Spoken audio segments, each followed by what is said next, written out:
Então não existe muito critério para o que é incluído no rol e o que não, né? Então até a jurisprudência, os juízes entendem que o rol ele é só exemplificativo, né? Porque não é porque um medicamento não está no rol, um procedimento, é que ele não tem que ter cobertura. Então tem o PET scan, por exemplo, ele o rol da ANS, que agora eu não vou me lembrar de cabeça, mas determina a cobertura do PET scan para determinados tipos de doença e outras não. E por quê? Não tem um sentido, né?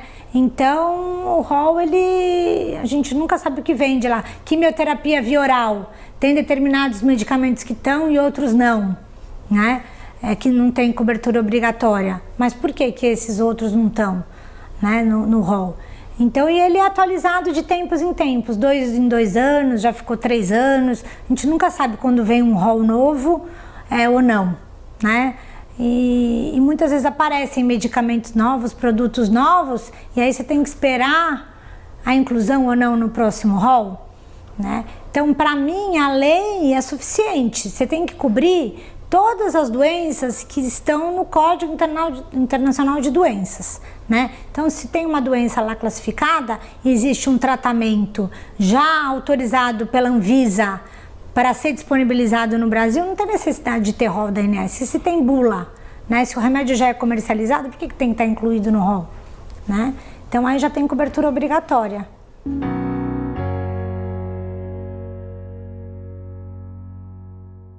Todo contrato de plano de saúde hoje, todos são iguais, eles oferecem o que a lei manda oferecer, né?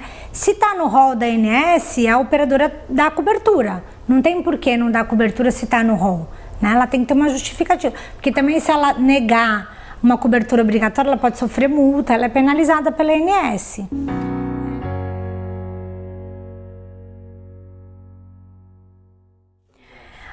Quando você contrata um plano de saúde, existe um grupo de cumprimento de carências que está previsto em lei, né? Então, quais são essas carências previstas em lei? A partir da contratação, de 24 horas da contratação, você vai ter direito a todo o tipo de tratamento de urgência e emergência médica, tá? Depois, você tem um outro prazo de carência de 30 dias para consultas e exames de baixa complexidade. Tá? Aí você tem um prazo de 6 meses para internação eletiva, né? Desde que não seja de uma doença pré-existente, e exames de alta complexidade, como ressonância, tomografia. E depois você tem a cobertura parcial temporária, que são 2 anos de carência para a doença pré-existente. Isso até porque às vezes o corretor fala, não tem carência, né? Não, mas tem a cobertura parcial temporária para a doença pré-existente de 2 anos. Não, você não vai ter carência nenhuma, porque é outra denominação, né? Cobertura parcial temporária e carência são coisas mas na prática é uma carência de 2 anos para doença pré-existente. Então, se uma pessoa contrata um plano de saúde já com esse problema, né, de intestino, problema urinário e que precisa da bolsa, é considerada uma doença pré-existente. Ela vai ter que cumprir o prazo de 2 anos, a não ser que ela mude de plano de saúde através da regra da portabilidade, porque você pode mudar de operadora desde que você esteja contribuindo com um outro plano de saúde durante 2 anos. Aí você pode mudar de operadora levando as carências que você já cumpriu, né? Aí ela não teria que cumprir esse prazo. Mas se é uma pessoa que já tem essa doença e contrata um plano novo, aí existe essa carência de 2 anos.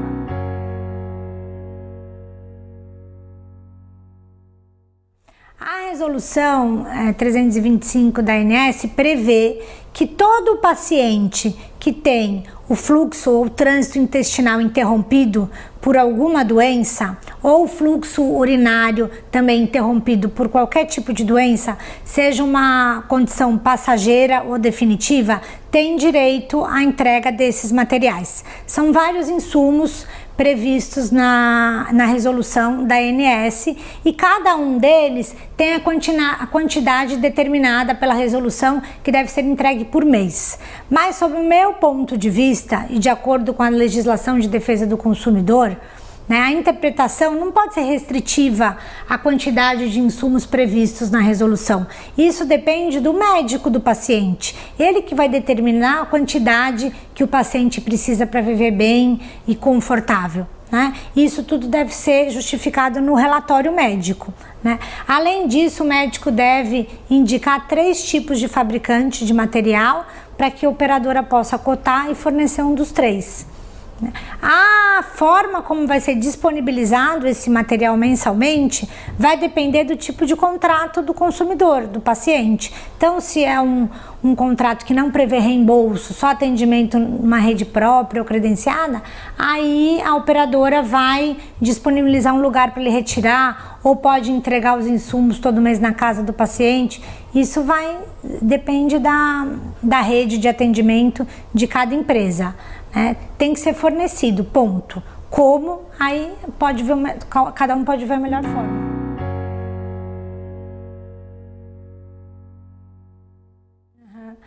Eu acho que o site da ANS dá bastante informação. Você pode mandar e-mail também para a ANS, eles informam. E hoje também com o Google, você coloca: plano de saúde é obrigado a fornecer os insumos para ostomizados, Eu acho que isso deve aparecer a resolução da ANS que mostra a obrigatoriedade, a portaria do SUS também que obriga o fornecimento dos materiais para quem não tem plano de saúde. Acho que hoje, se fosse isso há 20 anos atrás, seria muito mais difícil, Mas hoje com a internet, as pessoas têm muito mais acesso à informação. Lógico que você vai ter que ver a origem daquela informação. E o site da ANS, ele é bem explicativo. Existe também dentro do site um canal que você pode fazer uma reclamação da sua operadora quando você não tem um atendimento deferido. Então você pode fazer a reclamação e a ANS ouve a operadora e dá uma resposta, sempre por esse canal. Então eu acho que nessa forma dá para ter bastante informação.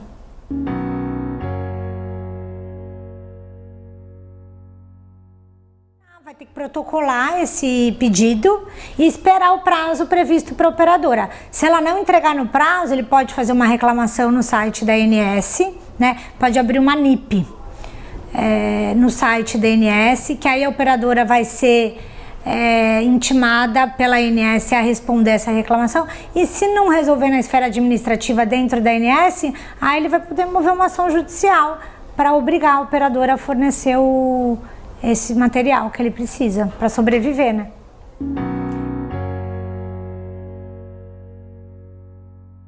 Então, são vários produtos, São 7 listados na resolução.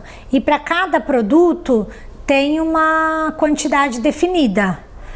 Mas isso é uma limitação que vai contra o Código de Defesa do Consumidor e até contra a Lei dos Planos de Saúde. Essa resolução é muito restritiva, porque depende do médico indicar a quantidade necessária para cada paciente. Pode haver uma intercorrência durante o mês, o paciente sofreu uma diarreia, precisar de mais material, o adesivo machucou a pele, precisa trocar. Então isso depende muito de cada caso, Não é porque a resolução restringe que o paciente não pode precisar de mais material, Então sempre quem define o tratamento é o médico e não o plano de saúde.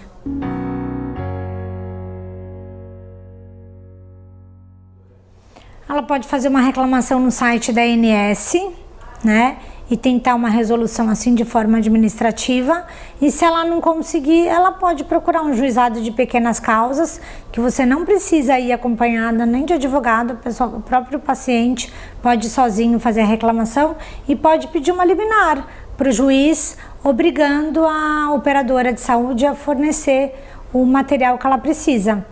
Para ela fazer essa reclamação perante o juizado de pequenas causas, ela vai precisar levar uma cópia do contrato, do plano de saúde, os 3 últimos comprovantes de pagamento, a carteirinha, os exames, o relatório médico com a prescrição do que ela precisa e a negativa da operadora em fornecer aqueles materiais. Aí com isso ela pode fazer uma reclamação verbal e esperar a decisão do juiz, obrigando a fornecedora a entregar o que ela precisa. Eu acho que as pessoas não precisam ter medo de buscar os seus direitos. Muita gente vem aqui reclamar, né, de um tratamento. Ai, doutora, mas eu tenho muita preocupação porque eu não posso ficar sem esse plano de saúde porque eu preciso do plano para me tratar e eu tenho medo de brigar na justiça e cancelarem meu plano. Ninguém vai cancelar o seu plano se você brigar na justiça para os seus direitos. Isso não pode acontecer. Não existe essa represália, né? Você vai estar protegido por uma decisão judicial. Então, para quem precisa, que não tenha medo de buscar aquilo que tenha direito, né? Que vá atrás do que você precisa para viver melhor e com saúde e com qualidade de vida. Então, meu recado é para que essas pessoas não tenham medo, enfrente e vá atrás do que precise.